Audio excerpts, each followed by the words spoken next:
예배가 뭐 우리처럼 이렇게 뭐 순서가 쫙 짜여진 것도 아니고 그냥 찬양하고 하나님께 다 같이 기도하고 그런 말씀을 한 2장 보면서 자기 마음에 기도하고 싶은 내용을 말씀에서 뽑아서 제안하면서 같이 기도하고 또 마지막에 전체적으로 또 기도 제목을 모아서 같이 기도하고 또 찬양하고 그래서 이게 뭐 예배가 설교는 없죠.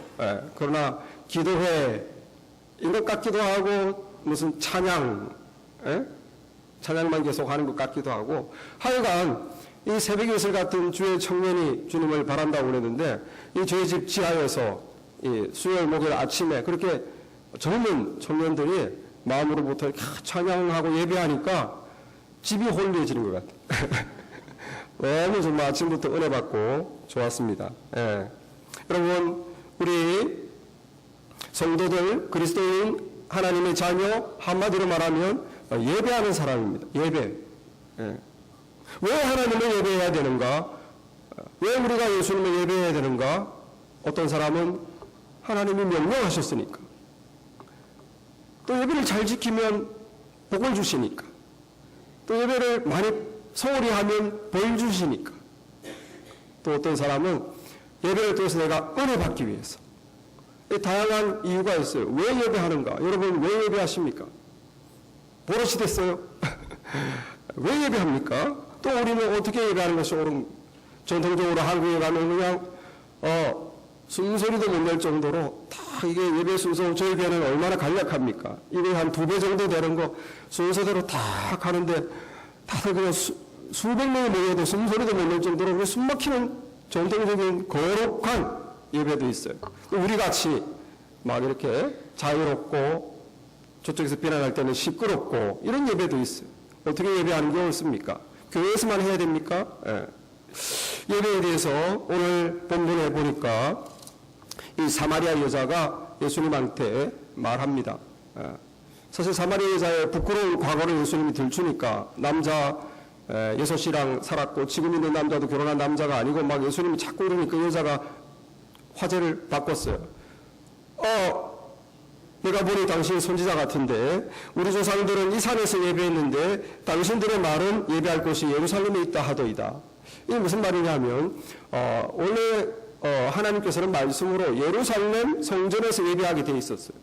그런데 이 사마리아 여인, 이 사는 사마리아는 뭡니까? 남쪽 유다와 사마리아가 나라가 갈라졌죠. 그런데 이게 북쪽에 사는 북이스라엘 남자들이 1년에 3번 예배드린다고 예루살렘으로 가버리면 이 왕이 얼마나 마음이 불편하겠습니까? 그러니까 너희들 갈 필요 없다. 우리도 예배 여기서 하면 된다. 그래서 북이스라엘 이 사마리아 땅 근심산 위에다가 딱 성막을 만들어 놓고 예루살렘 가지 말고 여기서 해라. 그렇게 오랜 세월 그렇게 따로 예배를 했거든요. 원칙이 아니죠. 원칙은 예루살렘에서 해야 됩니다. 그래서 이 여자가 어디서 예배하는 게 맞습니까? 우리 조상들은 여기서 했는데 당신들 유대인들은 예루살렘에서 예배해야 된다고 그러는데 어디서 예배해야 됩니까? 주님의 말씀을 들으시고 여기나 저기나 예루살렘도 말고 여기도 말고 장소에 관계없이 예배할 때가 올 것이다. 사람은 신령과 진정으로, 여러분 옛날 성경에는 신령과 진정이 있는데 원어 그대로 바뀌었습니다. 최근에는 영과 진리로, 사람은 영과 진리로 하나님께 예배해야 된다. 하나님은 그렇게 예배하는 사람을 찾는다. 그런데 지금이 바로 너희가 장소에 관계없이 영과 진리로 예배할 때다. 이 여자가 그런 거는 메시아가 장차 오셔서 예언된 대로 메시아가 그리스도가 오셔서 우리에게 알려줄 겁니다. 그렇게 예수님이 너에게 말하는 내가 바로 메시아다 선포하셨어요. 여러분 예수님이 이 말씀에서 예수님이 세상에 오심으로 이 세상 예배에 혁신적인 변화가 일어났다고 말하고 있습니다. 여러분 원래 우리는 하나님께 예배하는 사람으로 창조됐지만 죄 때문에 더럽혀졌기 때문에 타락했기 때문에 하나님을 예배하지 않게 됐어요. 원래 예배자로 지어졌지만 이 죄가 우리를 예배하지 않게 만들고 예배하고 싶은 마음도 안 생기고 예배하려고 해도 예배할 능력이 없어요. 하나님과 완전히 분리되고 우리는 죄 가운데 하나님과 끊어졌기 때문에 하나님을 예배할 능력이 우리에게는 없습니다. 심지어 우리가 하나님 앞에서 예배한다 하면 우리는 죽습니다.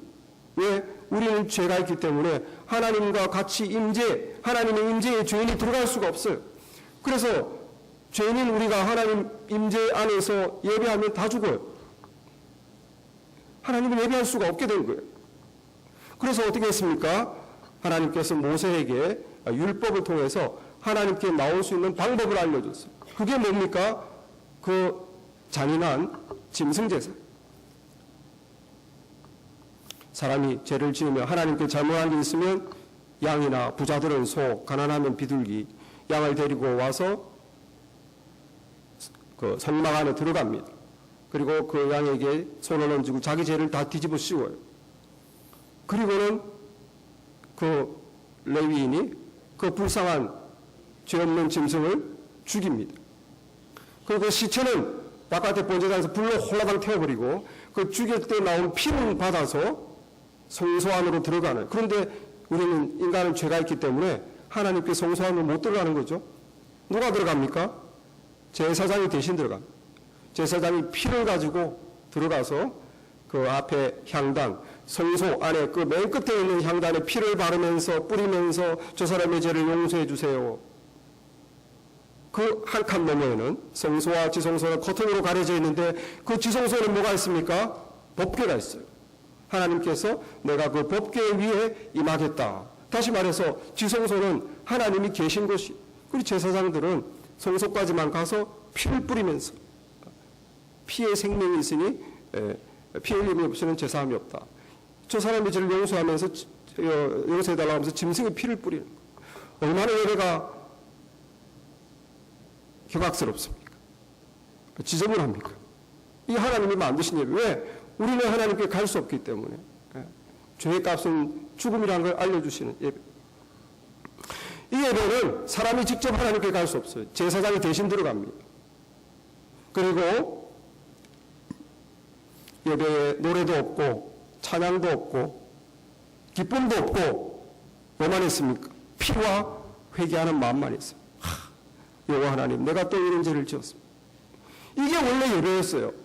우리는 하나님께 가까이 갈 수가 없게 돼. 이게 원래 피 흘림의, 짐승의 피 흘리는 게 원래 제사 예배였는데 이게 놀랍게도 이스라엘 역사에서 파격적으로 바뀌는 일이 생깁니다. 그게 뭐냐면 다윗의 장막 예배입니다. 텐트 예배. 이스라엘 백성들이 전쟁에 자꾸 지니까 법궤를 가지고 나가서 하나님이 같이 하시면 우리가 이긴다. 그래서 법궤를 맨 앞에 세워가지고 막 블레셋하고 전쟁하다가 져버렸네. 법궤를 빼앗겨버렸습니다. 이것이 이스라엘과 다윗의 참 안타까움이었는데 마침내 다시 전쟁을 해서 그 법궤를 되찾았어요. 이 다윗이 너무 기뻤죠. 그리고 그 법궤를 마침내 예루살렘으로 가져오는데 자기 집 앞에 텐트를 치고 다윗이 텐트를 쳐놓고 거기다가 법궤를 모시려고 하는 거예요. 그래서 법궤가 오는 길에 사람들이 레위인을 세워서 비파, 수금, 재금 연주할 수 있는 거 오늘 바이올린, 또 뭐 꽹과리, 뭐 관악기, 현악기 모든 악기로 그냥 줄을 맞춰서 막 잔치를 벌리면서 예루살렘으로 들어옵니다. 그리고 다윗은 하나님의 법궤 주변을 막 뛰어다니면서 신나서 막 춤을 춥니다.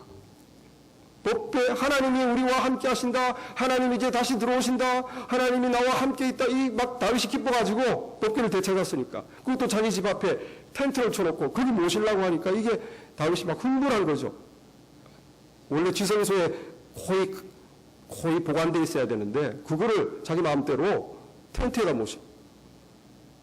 이 광경을 그 다윗의 아내 사울의 딸 미갈이 그 성 옥상에서 보면서 다윗을 업신여겼더라. 아이고 저기 칠치 못하게 왕이 되어가지고 저렇게 춤을 추고 막 뛰어다니고 아우 남사스러워라. 이 미갈이 이렇게 업신여겼다고 되어 있어요. 여러분 이것이 바로 다윗의 장막 예배입니다. 장막 예배. 그리고 다윗이 딱 텐트 한복판에 모셔놓고 매일매일 예배를 드리게 하는 거예요. 그런데 막 악기를 매일 연주하고 그 앞에서 춤을 추고 노래하고 하나님의 이름을 높이고 하나님이 이렇게 우리에게 하셨다, 하나님은 이런 분이시다 선포하게 하고 아멘 아멘 하게 하고 새로운 예배가 등장한 거예요. 파격적인 예배죠. 갈 수도 없었는데 법궤 바로 앞에서 그것도. 근데 안 죽었어요. 그것이 지금 역대상 말씀을 보겠습니다. 16장 4절 이하에 이 말씀이 기록되어 있습니다. 또 레위 사람을 세워 언약궤 앞에서 섬기며 이스라엘 하나님 여호와를 칭송하고 감사하며 찬양하게 하였으니 너희는 여호와께 감사하며 그 이름을 불러 아뢰며 그가 행하신 일을 만민 중에 알릴지어다. 그에게 노래하며 그를 찬양하고 그의 모든 기사를 전할지어다. 계속 그의 성호를 자랑하라. 여호와를 구하는 자마다 마음이 즐거울지로다. 여호와와 그의 능력을 구할지어다. 항상 그 얼굴을 찾을지로다. 이 예배가 완전히 다른 예배죠.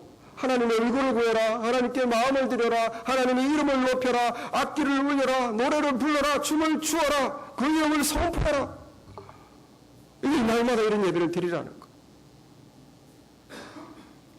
여러분, 이 법궤가 어디에 있어야 됩니까? 원래는 성막에 있어야 돼요. 그래서 다윗은 기브온이라는 곳에 성막을 만들어 놓고 거기에서 제사만 드리게 했어요. 짐승을 죽여서 하나님께 죄용서를 구하는 제사는 기브온 산당에서 드리게 했어요. 그런데 뭐가 없습니까? 법궤가 없죠. 다 성경대로 성막을 만들었지만 성소도 있고 지성도도 있고 번제단도 있지만 지성소 안에 법궤가 없는 거예요. 법궤는 어디 있습니까? 다윗의 텐트 안에 있어요. 장막에. 이게 이상한 예배가 같은 시대에 동시에 이상한 예배가 두 개가 가고 있는 거예요. 여러분, 이것은 우리에게 오늘날 두 가지 예배의 모습을 가르쳐 줍니다. 한 가지 예배는 뭡니까? 법궤가 없어요. 한마디로 하나님의 임재가 없다는 거예요. 뭐만 있습니까? 절차만 있어요. 그리고 하나님께 두려운 회개하는 마음만 있어요. 이번 주도 또 죄 많이 지었습니다.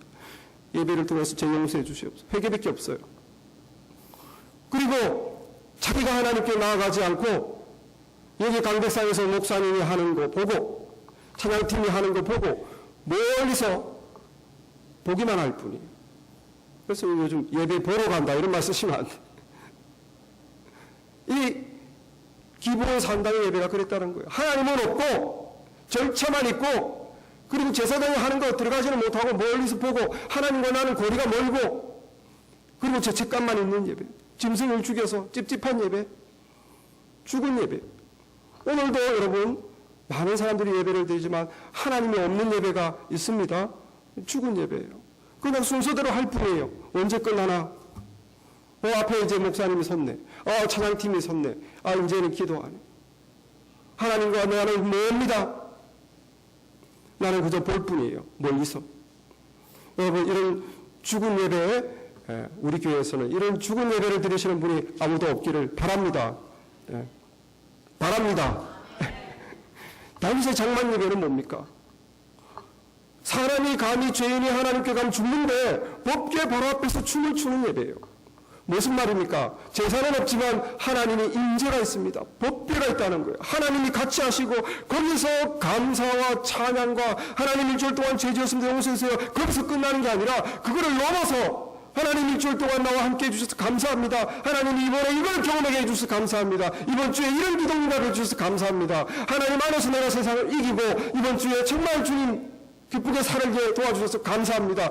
감사가 있고 찬양이 있고 그 하나님의 임재를 느끼면서 거기서 기뻐 춤추는 그게 다윗의 장막 예배입니다. 살아있는 예배죠. 여러분, 우리가 이 예배가 되기를 바랍니다. 하나님과 나살이 거리가 없어요. 내가 예배하는 겁니다. 이 앞에서 하는 사람들이 아니고 내가 하나님을 예배하고 내가 하나님께 기도하고 내가 하나님 앞에서 마음으로부터 감사하고 찬양하고 하나님을 이렇습니다라고 하나님을 칭송하는 예배. 이 다윗의 장막 예배가 우리의 예배가 되기를 바랍니다. 이런 파격적인 예배가 다윗이 죽음으로 이제는 없어졌어요. 물론 솔로몬 성전에서 비슷하게 성가대도 있고 했지만 이 정도는 아니었어요. 그런데 아모스 선지자라는 사람이 나타나서 장차 미래 예언을 합니다. 장차 이 다윗의 장막 예배가 역사에 없어졌는데 다시 이 예배가 부활할 날이 올 것이다. 그 예배가 부활하면 유대인뿐만 아니라 모든 이방인도 다윗의 장막 예배에서 기뻐 춤추며 하나님을 높여드릴 것이다. 다 이 아모스가 예언을 했어요. 예배가 확 바뀐다는 뜻이죠. 언제 이루어졌습니까? 아모스가 예언하고 800년 뒤에 마침내 예수님이 이곳에 오셨습니다. 여러분, 아모스의 예언을 그때 야고보가 회의를 하면서 우리가 이방인들도 구원이 있느냐 없느냐 심각한 회의를 했어요. 그런데 베드로가 막 간증을 하는 겁니다. 이방인도 구원 받습니다. 이방인도 믿으니까 성령 받는 걸 제가 봤습니다. 바울이 또 일어나서 저도 증인입니다. 유대인만 구원 받는 게 아니라 하나님이 구원을 이방인들에게도, 한국 사람들에게도, 중국 사람에게도, 동남아 사람들에게도 구원을 허락하셨습니다. 저들도 하나님 자녀가 됩니다. 이게 심각한 문제가 생겼어요. 수천 년 동안 유대인만 구원받는 걸로 알았는데 막 간증이 나오니까 어떻게 할 거냐. 회의가 열려서 그 말을 듣고 야고보가 이 선언을 하는 거예요. 아모스가 800년 전에 예언한 그 예언이 이루어졌다는 거예요. 사도행전 말씀을 보겠습니다. 이 아모스가 야고보 목사님이 이 아모스의 예언을 인용하면 이후에 내가 돌아와서 다윗의 무너진 장막을 다시 지으며 또 그 허물어진 것을 다시 일으키리니 이는 그 남은 사람들과 내 이름으로 일컬음을 받는 모든 이방인들로 주를 찾게 하려 함이라 하셨으니 무슨 말입니까? 다윗의 허물어진 장막이 다시 일어나서 그 다윗의 허물어진 장막이 부활해서 그 안에서 유대인들뿐만 아니라 남아있는 유대인들뿐만 아니라 모든 이방 민족까지 같이 어우러져서 주를 찾게 된다.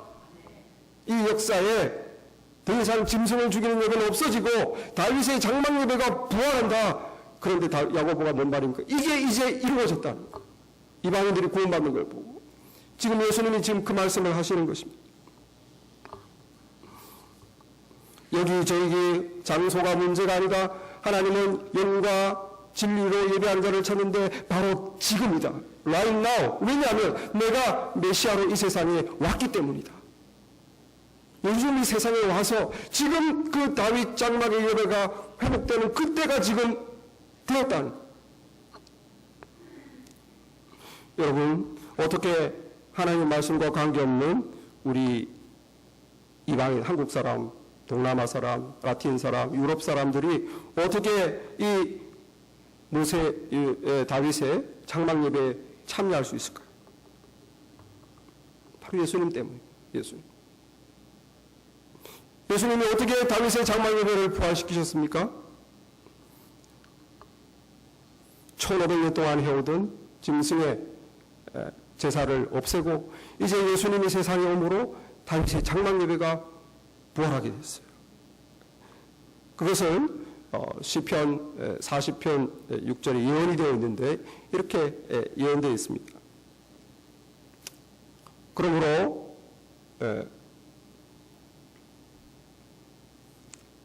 주께서 세상에 임하실 때에 이르시되 하나님이 제사와 예물을 원하지 아니하시고 오직 나를 위하여 한 몸을 예비하셨도다.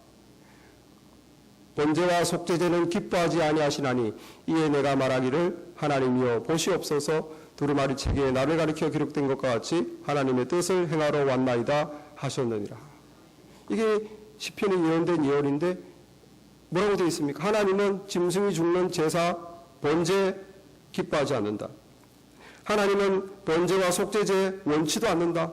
너희들의 예물 바라지도 않는다. 하나님께서는 한 몸을 예비하셨다.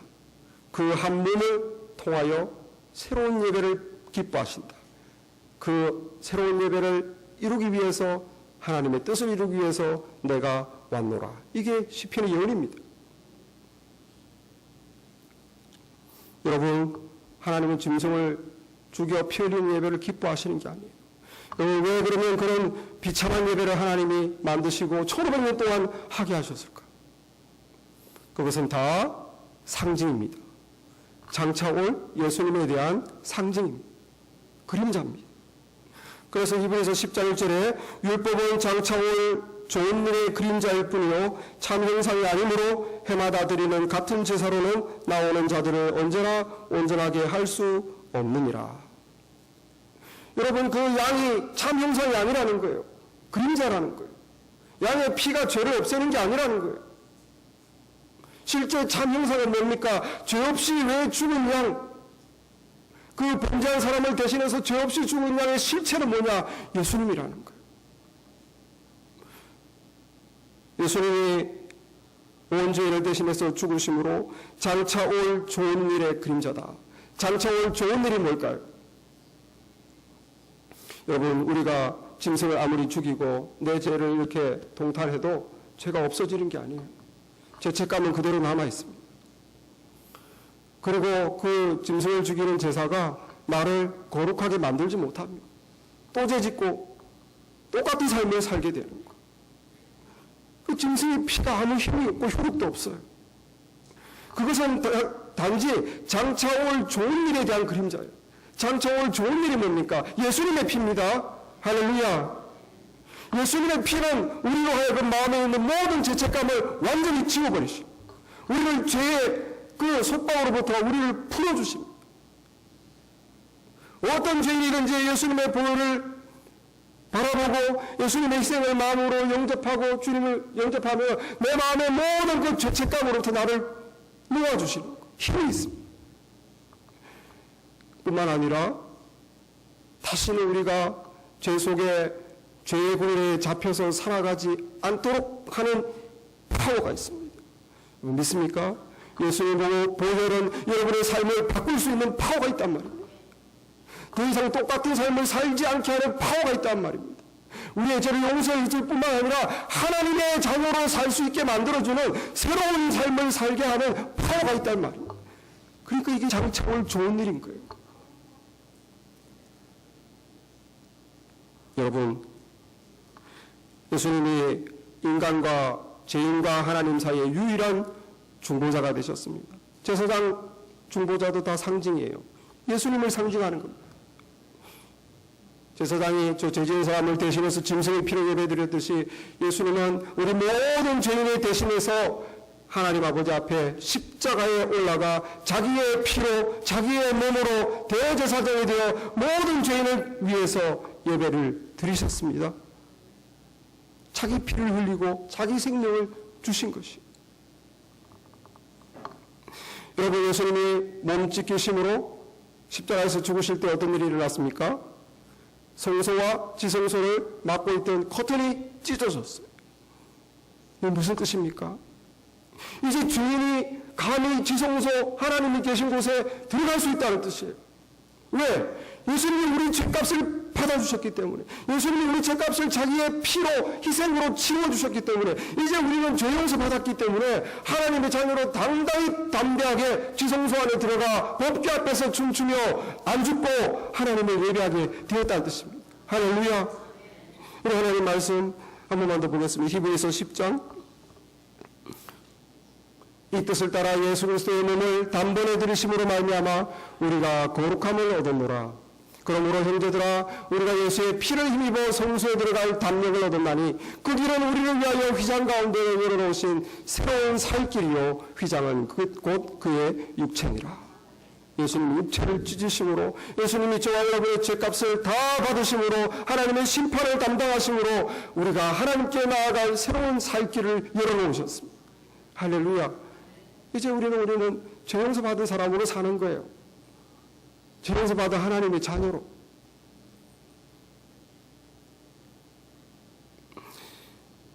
그래서 예수님의 십자가 피 흘림으로 1500년 동안 해오던 짐승의 제사가 끝나고 십자가에서 우리의 중보자 되신 대제사장 예수님이 자신을 제물로 해서 드린 그 피의 공로로, 그 희생의 은혜로 우리는 이제 죄인이 당당하게 하나님 앞에 나와 이렇게 하나님의 임재 안에서 하나님을 높이고 찬양하고 더 이상 죄인이 아니라 하나님의 자녀로 예배하는, 경배하는 다윗의 장막 예배가 예수님으로 인해서 회복됐습니다. 할렐루야. 여러분, 얼마 전에 한 얘기를 보았는데 그 호주에 사는 아이 셋 키우는 부부 얘기입니다. 그 중에 둘째 딸이 이 자폐, 오티즘이죠. 자폐증을 앓고 있는 9살 소피입니다. 이 소피의 자폐증은 많이 심하지 않은 것 같아요. 그래서 일반 학교에 일반적인 아이들과 같이 수업을 받았습니다. 근데 그걸 부족해서 학교 갔다 오면 일주일에 3번을 특수교사한테 또 개인 교습을 또 받았어요. 못 따라가니까. 이 오티즘 자폐증 때문에 공부할 능력이 안 돼서, 그래서 이 아이가 착한 마음으로 열심히 2년 동안 노력했는데 학교 성적이 O 스트레이트 D. F 하면 학교를 떠나야 돼. 2년 동안 받은 성적은 D인 거예요, D. 그러니까 아이가 참다 2년 만에 집에 와서 눈물을 터뜨립니다.